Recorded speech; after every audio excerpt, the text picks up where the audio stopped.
This is Kick-Ass Politics. I'm Ben Mathis. If you're listening for the first time, this is a sample episode as part of the Kick-Ass Politics preview station. If you like what you hear, there are many more episodes to enjoy on our main podcast page at Kick-Ass Politics with Ben Mathis. You can subscribe for free by going to Kick-Ass Politics on iTunes or go to the link in the information page for this episode. Also, feel free to check out our website for show notes, book recommendations, and more at kickasspolitics.com. And now I hope you enjoy this preview episode of Kick-Ass Politics.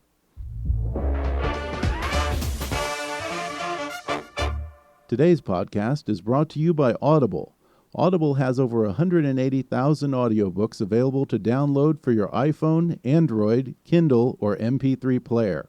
And right now, Kick-Ass Politics listeners can get a free audiobook as part of Audible's free 30-day trial. Just go to audibletrial.com/kickasspolitics or click on the sponsor link on our webpage at kickasspolitics.com and go get your free audiobook. Hi, I'm Ben Mathis, and welcome to Kick-Ass Politics. Well, this week, President Obama finally got his nuclear deal with Iran, the one he's been so desperate to hang in his presidential library as the crowning achievement of his foreign policy. Iran's happy. Heck, they're celebrating in the streets. Of course, they're also chanting death to America at the same time. Kind of seems ungrateful. The president is happy, or at least that's how he's spinning it. But that's about it. Republicans in Congress are livid over this agreement, and it appears that a good number of Democrats are joining them in denouncing the deal with Iran. Among the P5+1, those are the nations that negotiated for this deal alongside the U.S., that's Britain, Germany, France, China, and Russia. I haven't heard of one of them hailing this deal as some kind of great victory or throwing around the words Nobel Prize. Well, maybe Russia's a little bit happy. After all, Vladimir Putin likes to have friends in low places, and rogue nations don't balk when you invade your neighbor. But Israel isn't cheering, and for once, the neighboring Arab states agree with them. Not only is the prospect of a nuclear Iran a destabilizing factor in the region, but many fear that this deal may be taken as a green light for other Middle East nations, including Egypt and Saudi Arabia, to pursue their own nuclear weapons programs in a deadly game of keeping up with the Joneses. Well, today we're going to find out just what's in this deal and what this means for the U.S., Israel, and the Middle East in general with my guest, Michael Rubin. He's a scholar with the American Enterprise Insititute in Washington, specializing in the Middle East and Iran in particular.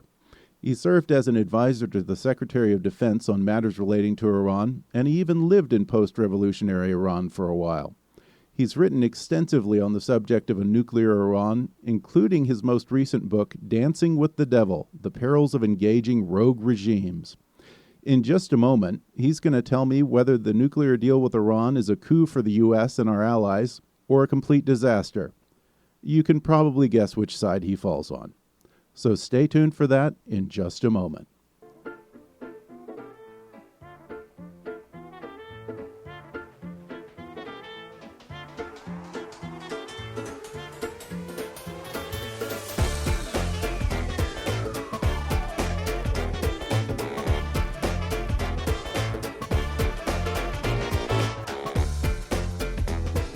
From Hollywood to Washington, it's time for Kick-Ass Politics. And now here's your host, Ben Mathis. Today I'm joined by Michael Rubin. He's a scholar with the American Enterprise Insititute. Michael, thanks for coming on the podcast. Hey, thanks for having me, Ben. You've been following this entire process with Iran very closely. First, just walk us through this. What's in this deal? What does Iran get from it, and what do we get out of this? Well, ultimately, what Iran gets is to normalize and legalize its once illicit nuclear program. Back in 2005, the International Atomic Energy Agency had found Iran in noncompliance with its nuclear nonproliferation safeguards agreement. In effect, they found that Iran was cheating and that they were doing covert work they weren't declaring. Of course, over subsequent years, Iran, it was discovered, had covert enrichment facilities and so forth, and there was a whole series of UN sanctions on Iran. All the while, Iran said, look, there's nothing to see here. The sanctions should be lifted, and our nuclear program is absolutely peaceful. What this deal has done is basically buy into Iran's line. There's going to be some constraints for the next 10 years or so, but after that, Iran is home free. What does the United States get? President Obama will say that the United States has put off by a decade any possibility that Iran can break out and develop a nuclear weapon. However, many of President Obama's critics, myself included, look at the deal and question the basis for that claim. Right after the deal was announced, Hassan Rouhani, the president of Iran, took to Twitter, and here's what he said. He said, "To our neighbors, do not be deceived by the propaganda of the warmongering Zionist regime. Iran and its power will translate into your power." That's the guy we just struck a deal with. Pretty ominous. What does he even mean by that when he says Iran's power will translate into your power? Well, ultimately, what Iran is saying is we are now the hegemon. If you side with us, we are the umbrella under which you need to sit. But it's important. I mean, one of the main things that President Obama has never really understood, nor John Kerry, the Secretary of State for that matter, is that Iran isn't a status quo power. At its heart, it's an ideological power. And when they look at Hassan Rouhani, the current president, and they want to see a moderate, that's what they see. But they forget that between 1988 and 2005, he was the director of Iran's National Security Council. During that time, he was responsible for the buildup of Iran's covert nuclear and nuclear weapons program. As he was about to step down in 2005, he gave a speech at Ferdowsi University in Mashhad, which is Iran's second largest city, in which he basically said, in detailing the history of U.S.-Iranian relations, that every point in time, Iran has triumphed over the United States because we have a doctrine of surprise. We lull them into complacency, and then we deliver a knockout blow. I'm worried that he's following that path to a T. Well, you're right that, when Hassan Rouhani was elected, everyone was so quick to try and hail him as a supposed moderate. As Margaret Thatcher said of Mikhail Gorbachev, this was supposedly a guy that we could do business with. And from everything that I've seen, with him attending rallies where they're shouting death to America, death to Israel, just 4 days before this announcement of this deal, and the things that he's saying on Twitter and so forth, it doesn't really seem like he is the moderate that we thought he would be. But then again, does Rouhani even really matter in this equation? Well, I mean, Ben, first of all, he's not the moderate. You're absolutely right with that. He's just very much more careful about his public relations and public face. He's willing to pull the wool off people's eyes if he can find enough useful idiots that he can blind, and he's done that very successfully when it comes to Secretary of State John Kerry. But let's say, for the sake of argument, like you suggest, that Rouhani is sincere, and that Mohammad Javad Zarif, the foreign minister, is sincere. Even if they are as sincere as can be, they have no power to implement this deal. Let's put aside the supreme leader of Iran who calls the shots. And he hasn't committed to this deal by any means. All he said is that we need to study it with a fine-tooth comb. But it's the Islamic Revolutionary Guard Corps which control the areas of the nuclear program that are most concerned to us. For example, the possible military dimensions, the Parchin military base where Iran in the past worked with nuclear weapons triggers, for example. Well, in a situation like that, the IRGC has said they are not going to abide by this deal.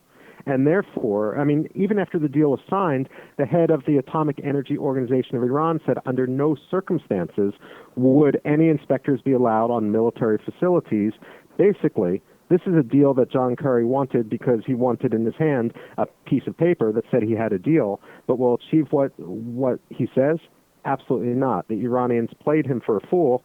And just one final aspect to illustrate the extent of this, we're giving Iran about $100 billion in a signing bonus. A lot of that, admittedly, is their own money and frozen assets and so forth.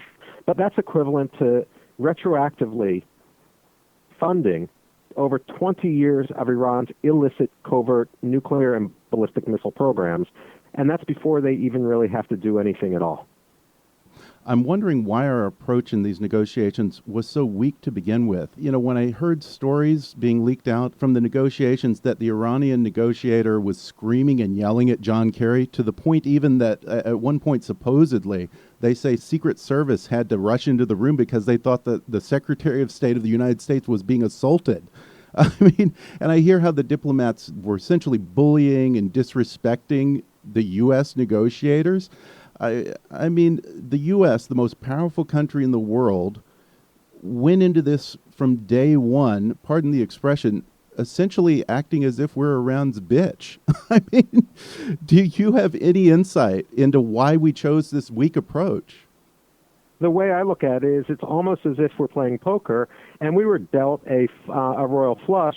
The Iranians were dealt a pair of twos, but for some reason, John Kerry turned in 4 cards and ended up with nothing while the Iranians got a full house in the end. It's an absolute case study in how not to negotiate. And you're absolutely right. The Iranians the Iranian government, that is trying to humiliate the United States. We see this in Rouhani statements. We see this in Khamenei's statements.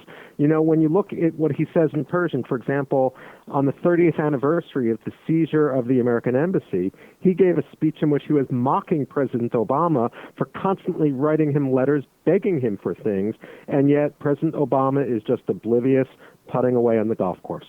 Yeah, and it's funny because now everyone is, there are so many comparisons between Obama and Neville Chamberlain. And when I look back, Neville Chamberlain was an idiot and he was gullible, but I feel that he at least was acting in good conscience for what he believed in his own mind was in the best interest of Great Britain. He was trying to prevent the same bloodshed they had had in World War I. I don't see that when I look at this negotiation. It seems to have been done purely for vanity's sake. Well, I think you're absolutely right. Look, the biggest difference between Obama and Kerry on one hand and Neville Chamberlain on the other was Neville Chamberlain was appeasing Hitler, and that was wrong, but he was doing it to give Great Britain more time to build up its military, to build up its leverage. And what President Obama has done is essentially eviscerate the U.S. military at the same time this is going on to pre-World War II levels. And make no mistake, a good portion of this $100 billion that Iran is going to get is going to go into missiles that can attack the U.S. Navy in the Persian Gulf, because don't forget, Ayatollah Khamenei, the supreme leader of Iran, has said the U.S. Navy has no business being in the Persian Gulf. Meanwhile, Hezbollah has announced they're working in underwater sabotage. I think a much better analogy to what John Kerry has done is predates Neville Chamberlain and goes to Frank Kellogg, the former U.S. Secretary of State in 1928, who came up with this fantastic treaty to forever prevent war, the Kellogg-Briand Pact. And for that, he won a Nobel Prize, but it paved the way for a devastating world war. I think John Kerry may get his Nobel Prize, and he's going to pave the way for a far greater conflict. Yeah, I think you very well may be right. And the other thing that confuses me about this, I get why Obama was desperate for a foreign policy legacy and why he made this deal. I even get why Russia and China, who have their own interests in seeking the lifting of sanctions on Iran, went for this. But why did the other nations in the P5+1, the Europeans, France, Germany, and the UK, get on board with this deal? What did they have to gain in this? Well, I think when it comes to the Europeans, it's all mercantile interests, and it always has been. The European Union, of course, also wanted a deal because the Iran portfolio is the first foreign policy challenge which the Europeans took on outside the confines of the European Union itself, and they wanted to show that multilateralism works, that they could save the Nuclear Non-Proliferation Treaty. But behind the scenes, and this goes back, for example, to 1992, 1993, when Germany launched this critical engagement where they would tie trade with Iran addressing human rights, it quickly became apparent as trade tripled that human rights fell by the wayside. And according to the UN Special Rapporteur at the point, the death penalty had doubled in Iran alongside German trade. So much for the critical aspect of critical engagement.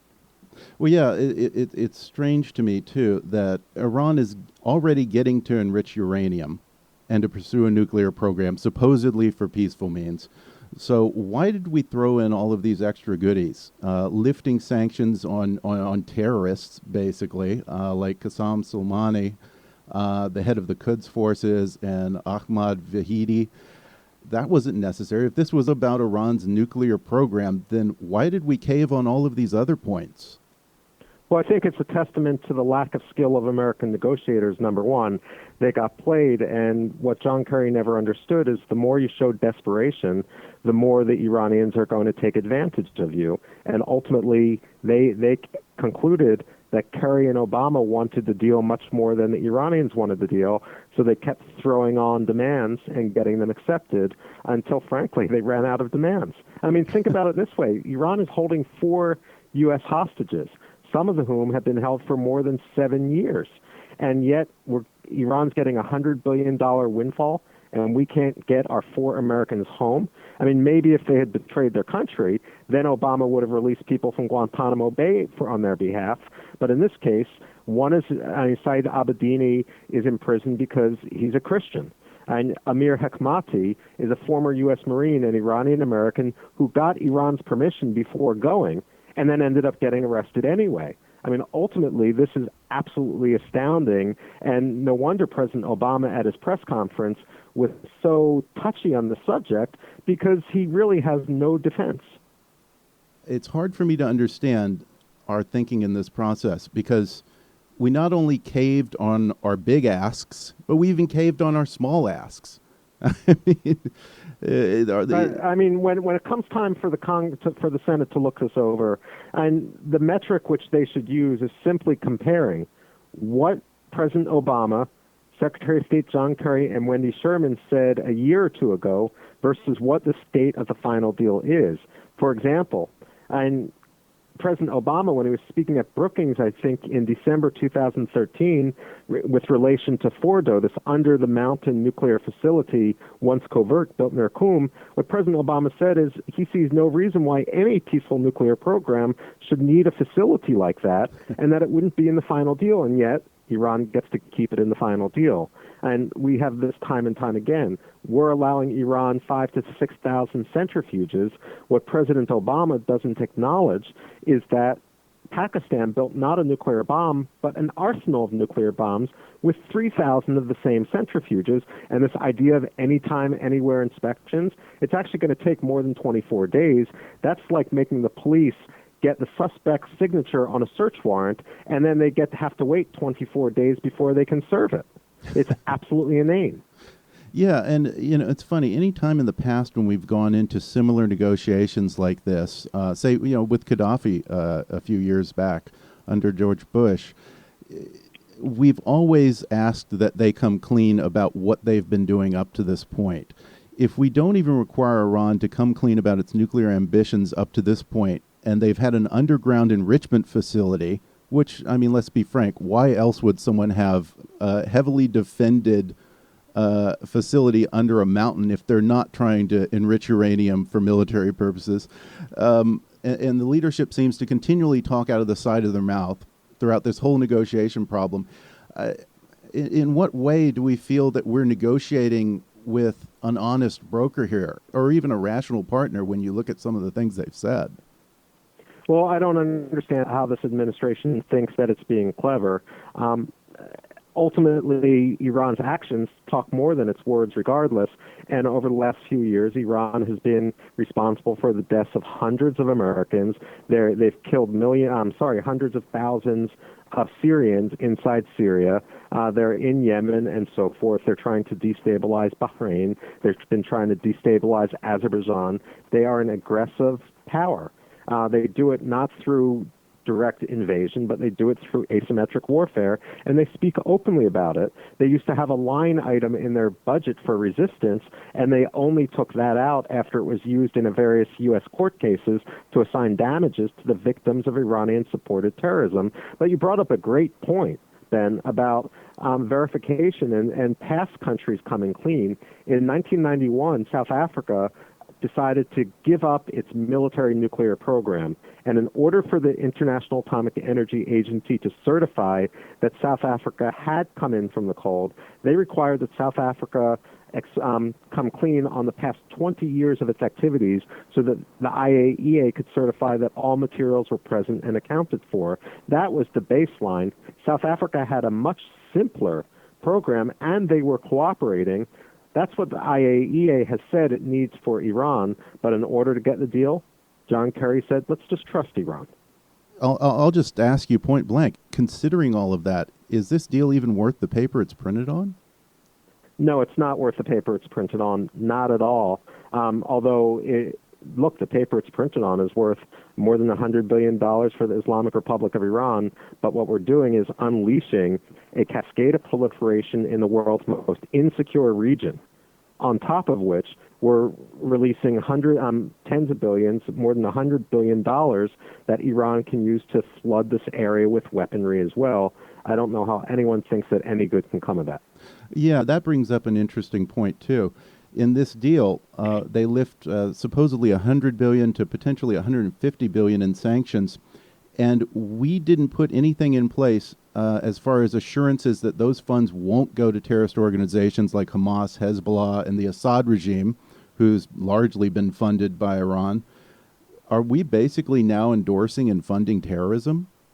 Put it this way. I don't think we're endorsing it. I don't think President Obama would go that far, but we are, at the very least, enabling it, and enabling it in a way which shows severe policy incompetence, malpractice, if you will. And President Obama may think that he is going down as a man of peace. They're not going to name public buildings after him in the Middle East. They're going to be naming graveyards after him. I fear that you're right. And when I say endorsing terrorism, it's bizarre to me that we lifted sanctions on people like Qasem Soleimani and Ahmed Vahidi, who are essentially terrorists. If we haven't endorsed these terrorists, then at the very least, we've essentially given them complete forgiveness from the U.S. Well, you're absolutely right there. Of course, Ahmed Vahidi is the former defense minister of Iran under Mahmoud Ahmadinejad, the first world's defense minister to have an Interpol red notice on him because he was the mastermind of the 1994 Buenos Aires bombing against not the Israeli embassy, but against the Jewish Cultural Center. And Qasem Soleimani is the man responsible for smuggling in all those explosively formed projectiles, which killed and maimed American forces in Iraq. And by the way, this is after Mohammad Javad Zarif had promised complete non-interference in Iraq, which shows that the Iranian foreign minister with whom we're striking a bargain is either a liar or is insincere or he can't enforce his own agreements. Regardless, what really shows the policy incompetence is when Secretary of State John Kerry was challenged with the delisting of Qasem Soleimani. At first, he didn't know about it. Then he said, oh, it's a different Qasem Soleimani. Only when the Iranian press came forward and said, no, this is the guy who's running Iran's operation in Syria, did it turn out that, well, John Kerry was just a complete fool. Yeah, it's amazing how gullible Iran seems to think that we are. But they've been known to do things like right. this. Yeah. Ben, I mean, I'm sorry, they're absolutely right. We are that gullible, not we collectively in the audience, but the team which President Obama put together. I don't think we've ever seen a similar team in American history in terms of sheer and utter incompetence. Well, before we go to break, I want to read you a tweet by the Supreme Leader, Ayatollah Ali Khamenei, right after the announcement of this deal, just 8 minutes after the announcement of the deal. The Ayatollah Khamenei wrote on Twitter, it's partner nations like China and Russia who should be watched carefully, not Iran, to make sure that they honor the terms of the landmark bargain. You are well aware that some of the 6 states participating in negotiations are not trustworthy at all. That struck me as a strange statement, considering that Russia and China have, for a long time now, been the biggest enablers of rogue nations and bad actors in the region, including Iran. Do you have any idea what that was about? Well, you know, when I read that, what automatically I thought about was actually Great Britain, the United Kingdom. The Iranians traditionally and culturally have had an obsession with conspiracies emanating from Buckingham Palace. They make Lyndon LaRouche sound positively sane. In the United States, they may call us the Great Satan, but if you scratch an Iranian official, they'll say that Queen Elizabeth is actually running Dick Cheney, running Barack Obama, and so forth. So I suspect this was more just that typical Iranian psychosis and schizophrenia when it comes to the British. Regardless, at the very least, the Supreme Leader is just having a little bit of fun with President Obama. I mean, messing with him because, frankly, Obama has become the Supreme Leader's toy. Well, we're going to take a quick break here. And then when I come back, Michael Rubin and I will talk about the ramifications of this deal for the U.S., Iran, and the Middle East in the near term and down the road. Back in just a minute.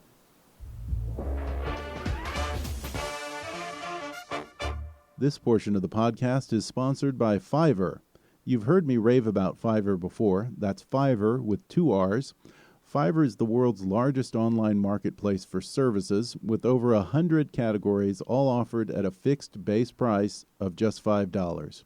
Logo design, business consulting, marketing, business cards and stationery, web design, translation, proofreading, legal consulting, and just about any other service you can possibly imagine, offered at a fixed base price of just $5. You know the announcer who does our intro on Kick-Ass Politics? I found him on Fiverr, a professional radio announcer to do our intro, just $5. And right now, when you go to kickasspolitics.com and click on the Fiverr ad on our sponsor page, you'll be showing your support for the show, and you'll get some great offers on services tailored to your needs. Whatever you need done, find it on Fiverr. And if you like Kick-Ass Politics and want to help keep us on the air, then support the show by making a donation to our GoFundMe campaign at gofundme.com/kickasspolitics, or go to the show website and click on the donate link. Your support will help keep us producing new and even more interesting programs in the future. That's gofundme.com/kickasspolitics. And now, back to the show and my guest, Michael Rubin. We're back, and I'm talking with Michael Rubin about the recent Iran nuclear deal announced this week. Michael, they got this deal out of us. Obama's essentially a lame duck president at this point. Who knows what Iran will be working with after the 2016 election in terms of who will be in the White House. So is it possible that we've basically kicked off an 18-month race to the bomb? Well, I think we've already kicked off the race to the bomb. I don't think the Republicans are really going to be able to do much about this agreement, simply because President Obama was completely insincere all along. He and his critics and his proxies used the talking point, you can't criticize the agreement until you see it, but then once he made the agreement, he designed it in such a way so that it became a fait accompli and basically said, I've already lifted the sanctions. I mean, if you don't follow this agreement, then ultimately all you're going to do is let Iran have $100 billion without any commitments to it. And so he thinks he's being too clever by half. Even if Congress gets its act together, realizes that they're not going to sacrifice themselves for the ego of a lame duck president, well, there's already this United Nations Security Council resolution, this new one, which has been introduced. You can bet that Samantha Power, Obama's U.S. UN ambassador, is going to approve this, as well as the other members of P5 and Germany, for that matter. And you're going to have a situation in which all the sanctions are going to be lifted anyway, regardless of what Congress does. That said, if President Obama taunts the press, taunts the Congress, saying, hey, there's no better alternative out there, that is absolute nonsense. It shows a complete ignorance of Iranian history, because twice before, under severe pressure, Ayatollah Khomeini at the time switched course. One was with regard to what it would take to release the U.S. hostages, and it was actually the severe isolation that Iran felt that caused Khomeini to change his mind. And the second one was what it would take to end the Iran-Iraq war. Saddam Hussein started it, but Khomeini kept it going for 6 years more than he needed to, and ultimately was the tremendous cost to Iran's economy. When Khomeini announced the ceasefire in 1988, he said, and I quote, "It's like drinking a chalice of poison, but I have no choice if I want the Islamic Republic to survive." What we need to ask is, what's the equivalent of that figurative chalice of poison? The only thing I can say, and I can guarantee, it's not giving Iran $100 billion, but I should note when people say unilateral sanctions don't work, the most biting sanctions on Iran were the unilateral sanctions imposed by the Clinton administration by executive order, or under the Bush and Obama administration by the U.S. Congress. The oil and trade sanctions in the Clinton administration, and the financial sanctions more recently. Well, speaking of the sanctions, in the agreement, it claims that if they violate the agreement, that these sanctions can essentially, quote, snap back. How fast can these sanctions snap back? No, it's absolutely not true, Ben. I'm sorry. It's absolutely not true. In theory, you can say it could snap back and it could go to the United Nations, but there's no way to tell the difference between the equivalent of a misdemeanor and a felony.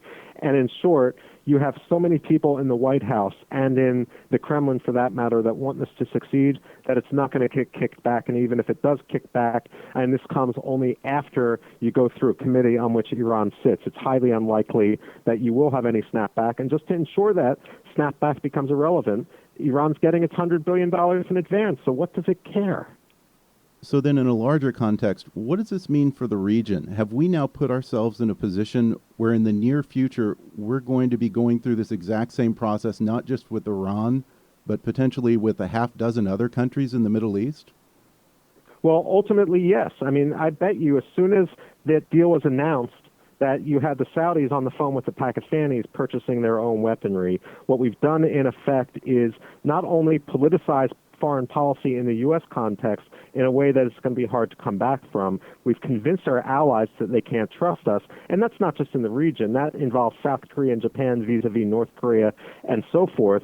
And we've convinced all this region that they have to build up arms to fight and survive themselves, because otherwise Iran is going to play roughshod over them. And then you have the taunting tweets, as you mentioned, from Hassan, Rouhani, and Khamenei, basically saying, you got to be with us, otherwise you're against us, and you don't want to be against us.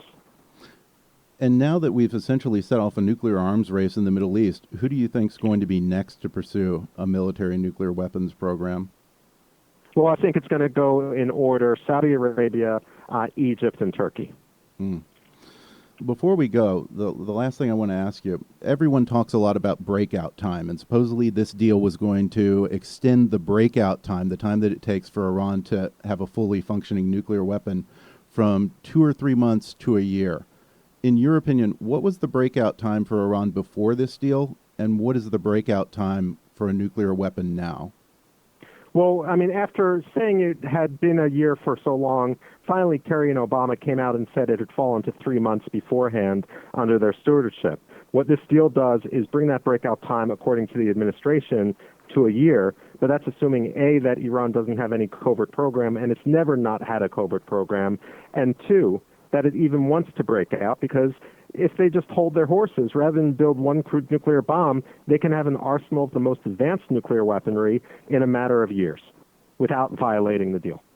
Well, Michael Rubin, thank you so much for taking the time to talk about this deal that came out this week. Can this be resolved in Congress? Do you think that there's any solution at this point? I think time will tell. I'm a historian, so I get paid to predict the past, but I don't have much faith in the Congress at this point. I'll be honest, I don't either. Well, thank you so much, Michael, for coming on to talk to us about the deal. Scary stuff. Thank you, Ben. If you found my talk with Michael Rubin interesting, he's written extensively on the subject of the Iranian regime and their nuclear ambitions, and you can read more by going to his page on the American Enterprise Institute's website at aei.org. Thanks again to Michael for coming on the show and shedding some light on this unfortunate deal with Iran.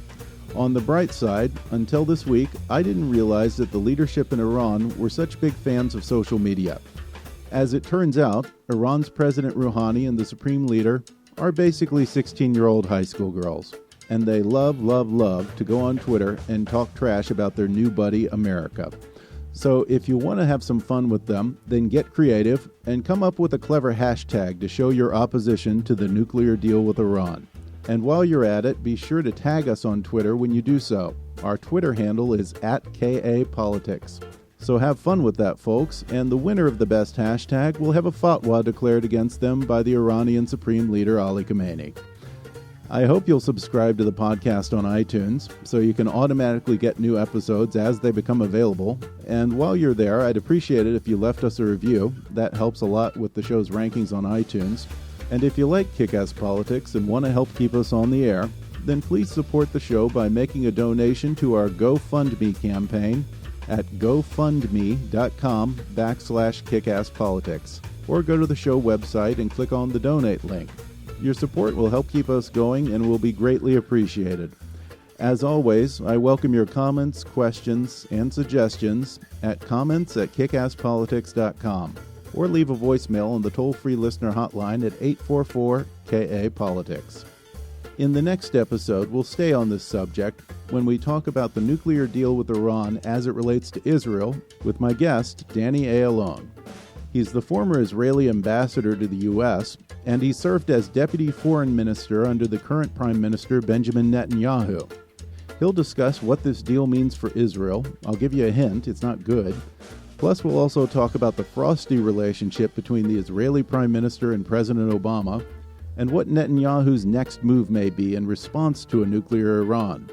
All that and more in the next podcast. But for now, I'm Ben Mathis, and thanks for listening to Kick-Ass Politics.